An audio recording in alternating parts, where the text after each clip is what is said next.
রাহিম আসসালামু আলাইকুম। কুমিল্লা জেলা চান্দিনা থানা একবারপুর গ্রামের ৫ নং ওয়ার্ডের মোহাম্মদ হক সরকার। আমি এখন আপনার সাথে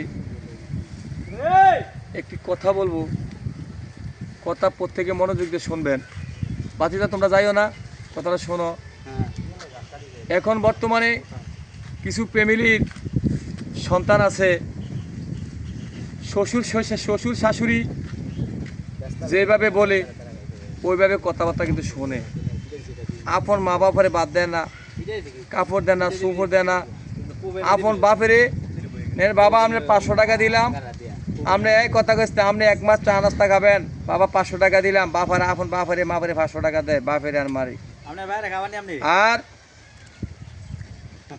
শ্বশুরে নিয়া আমার শ্বশুর আব্বারে, আমার শাশুড়ি আম্মারে এই মাস শেষে মেয়ের কাছে করে নিয়ে 20,000 টাকা দিয়ে আসছো। আসলে দেখা গেছে এখনকার বর্তমান যুগে অনেকটা ফোলাফানের সতের মধ্যে 96 জনের মনের কথা শোনে শ্বশুর শাশুড়ি, আর 6 জনের কথা শোনে মা বাবা। শ্বশুর শাশুড়ির আর 6 জনের কথা শোনে মা বাপকে।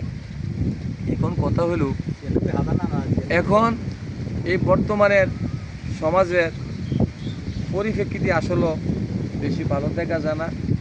কারণ এত কষ্ট করে মা বাপের জীবন পারলেও মা বাপ আলাস তালাশ না করে তার শ্বশুর শাশুড়ি আলাস তালাশ করে। হ্যাঁ করো, শ্বশুর শাশুড়ি মা বাপের মতন করো, সীমিত ভিত্তিতে করো, সীমিত ভিত্তিতে করো। আর আরেকটা কথা বলতে চাই, কিছু ফ্যামিলি লোক আছেন মা বাপের ভাত কাপড় না দিয়া, ভাত কাপড় চোপড় না দিয়া ফিরের বাদ কারণ লইয়া যান, আম লইয়া যান, গরু লইয়া যান, খাসি লইয়া যান, মুরগিও লইয়া যান। আসলে আপনার ফির কিন্তু পাই মা বাবা হলে সবচেয়ে বড় ফির। মা বাপের কোনো ফিরই জিগাইছে যে ফির সাপ আমি যে আপনার জন্য বড় কারণে নিয়ে আসলাম, বড় আমডি নিয়ে আসলাম, ওই গরু নিয়ে আসলাম, খাসি নিয়ে আসলাম, ভালো কথা আমার কাছে আনলাম। তোমার মা রে বা তোমার বারে কোনোদিন খাসি কষি দেখবো ভাত খাবাইছো না, গরু কষি দেখা পাইছো? তোমার তো ফির ভাই, তোমার এই যে বড় কাঠল নিয়ে এসছো, তোমার কাঁঠাল তোমার মারে ভাঙ্গে খাবাইছো না, তোমার মারে দিছো। কোনোদিন আমরা মনে হয় যে ফিরিয়ে কোনোদিন কোনো ফিরিয়ে কথা বলে। তো আসল ফিরে হলো গরো মা বাপ। মা বাপের খেজমত না করে ফিরে বাদ গরু দিয়ে লাই, খাসি দিয়ে লাই। তা আমার মনে হয় যে এই মানুষটি করাতে গিয়া বুঝলি, আমার মনে হয় না করাই ভালো। যারা মা বাবা না খাবে ফিরে বাদ দেন, তো এই মানুষটি না করাতে দেওয়ার থেকে না দেয় অনেক ভালো। এই ভুলটি কোনো সময় করবেন না, আমি এতটুকু মনে করি। এই জীবনে যারা মা বাবার সাথে অন্যায় করছেন, ভুল করছেন, আমি নিজেও করছি না যেরকম না, মা বাবার সাথে জীবিত অন্যায় করি, জীবিতের সাথেও মা বাবা অন্যায় করি, কিন্তু মা বাবার সাথে ক্ষমা চেয়ে নেবেন, মা বাবার কাছে ভুল ত্রুটি চেয়ে নেবেন। কারণ মা বাবা এমন একটা জিনিস, খোদার পরে কিন্তু মা বাপ, খোদার আগে মা বাপ না। মা বাবার এক ফোঁটা চোরবানি, এটা মনে করেন এটা বিষের চেয়েও খারাপ। মা বাবার চোখের বাণী সবচেয়ে খারাপ। মা বাবার মনে চোখের বাণী ফালাইবেন না। ঠিক আছে, রাগের বসে তো একসময় কইছেন, আর সময় বাপের সাথে ক্ষমা চাইবেন, মার কাছে ক্ষমা চাইবেন, মা বাপের মনে দোয়া নিবেন।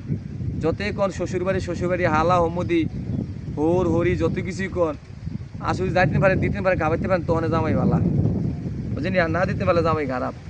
কিন্তু ফেসে করে চাইয়েন, হোরও চাইতো না, হরিও চাইতো না, হালারও চাইতো না, কেউ চাইতো না। তো সময় ভালো হইব, দুলাভাই কেমন আছেন, কি আছেন, ওই বাগনি বালানি, বাগিনা বালানি, কত খোঁজখবর নিবা। যখন ফা ফিস লাইব কেউ আমরা খোঁজখবর নিত না। তো যাক, আলহামদুলিল্লাহ আপনার দোয়ায় ফিরমের সাথে আল্লাহ দিয়ে ভালোই আছি।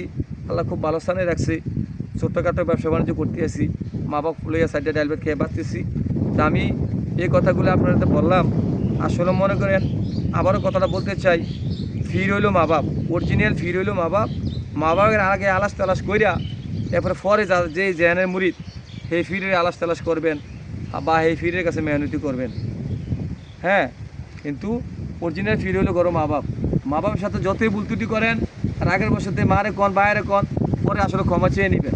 কারণ মা বাপের যদি অভিশাপ দেয় বা ভালো মনে কোথার কাছে ডাকে, তো আপনার জীবনে কোনো কিছু করতে পারবেন এটা আমার মনে হয় না। কারণ আরেকটা কথা হইল, এখনকার বর্তমান যুগে কিছু সমাজের লোক আছে এই হ্যাঁ ইনকাম কইরা শ্বশুরবাড়িতে নিয়ে ফুজি পাকড়া রাখে, বউর কথাকে নিয়ে রাখে। আপনি সুন্দর মেয়ে বিয়ে করলেন, আপনার মা বাপের চাইয়ে করাইলো, দেখা গেছে আপনি বিদেশ গেলেন গা, আমরা বিদেশ থেকে 40 লাখ 50 লাখ 60 লাখ